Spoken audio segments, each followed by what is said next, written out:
అందరికీ నమస్తే అండి. వెల్కమ్ టు అభిరుచి వంటలు. కరకరలాడుతూ ఎంత తిన్నా తినాలనిపించే స్వీట్ రెసిపీ రోజ్ కుక్కీస్ అండి. ఈ రోజ్ కుక్కీస్ని సింపుల్ వేలో ఈరోజు మనం రెడీ చేసుకుందామండి.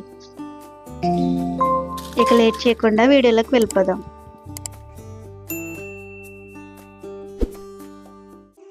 ఒక మిక్సీ జార్లో 1/4 కప్పు పంచదారను వేసుకోవాలి. ఇందులోనే 2 యాలకులను కూడా వేసుకొని మెత్తగా పొడి చేసుకోవాలి. ఒక గిన్నెలో 1 కప్పు వరిపిండిని, 1 కప్పు మైదాని, 2 టేబుల్ స్పూన్ల కార్న్ఫ్లోర్ని, మనం మిక్సీ పట్టిన షుగర్ పౌడర్ని వేసుకోవాలి.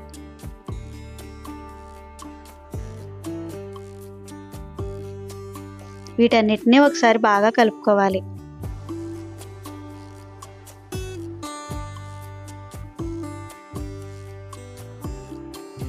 ఇందులో చిటికెడు సాల్ట్ను కూడా వేసుకొని కలుపుకోవాలి.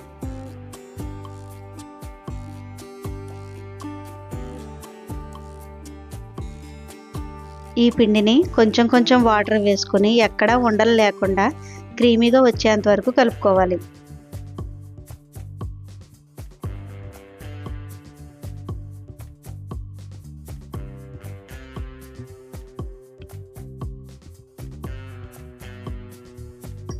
పిండి మరీ తిక్కుగాను అలాగని మరీ పలచగాను ఉండకూడదండి. వీడియోలో చూపించిన విధంగా క్రీమీగా ఉండాలి. పిండిని ఇలా కలుపుకున్న తర్వాత దీని మీద మూత పెట్టుకుని కనీసం 1 గంట పాటు అలా వదిలేయాలి. గంట తర్వాత పిండిని ఒకసారి చూసుకుని ఒకసారి మరలా బాగా కలుపుకోవాలి.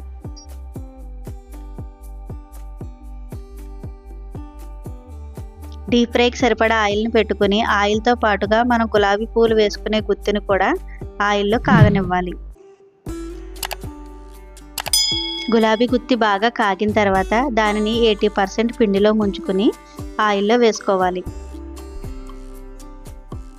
ఆయిల్లో వేసినప్పుడు గులాబీ గుత్తి నుండి మనకి గులాబీ పువ్వు సెపరేట్ కాకపోతే ఒక చాకును కానీ అట్ల పుల్ల కానీ తీసుకుని వీడియోలో చూపించిన విధంగా మనం ఒకసారి ప్రెస్ చేస్తే మనకి పువ్వు సెపరేట్ అవుతుందండి.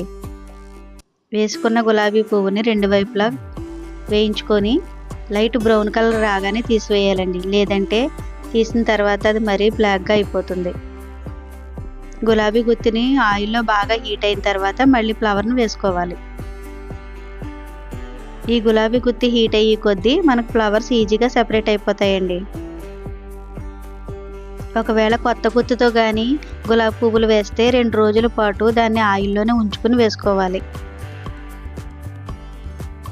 ఈ రోజ్ కుక్కీస్లో 2 స్పూన్ల కార్న్ఫ్లోర్ వేయడం వల్ల చాలా క్రిస్పీగా వస్తాయండి. ఒక ఫ్లవర్ వేసిన తర్వాత మళ్ళీ గుత్తిని హీట్ చేసుకున్న తర్వాతే మనం పిండిలో ముంచుకుని వేసుకోవాలండి. ఇవి తక్కువ పిండితో ఎక్కువ ఫ్లవర్స్ వస్తాయి. ఇదే విధంగా కలుపుకున్న పిండితో రోజ్ కుక్కీస్ని వేసుకోవాలి.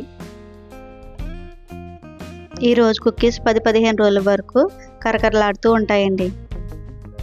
ఈ గులాబీ పూలను వేసేటప్పుడు గులాబీ గుత్తి ఖచ్చితంగా వేడిగా ఉండాలి. గుత్తిని 80% పిండిలో ముంచుకోవాలి. ఈ 2 ఖచ్చితంగా చేస్తే మనకు రోజ్ ఫ్లవర్స్ చాలా బాగా వస్తాయండి. కరకరలాడుతూ మన రోజ్ కుక్కీస్ రెడీ అయిపోయినాయండి. మా వీడియో నచ్చితే లైక్ చేయండి, షేర్ చేయండి, ప్లీజ్ సబ్స్క్రైబ్ చేసుకోండి.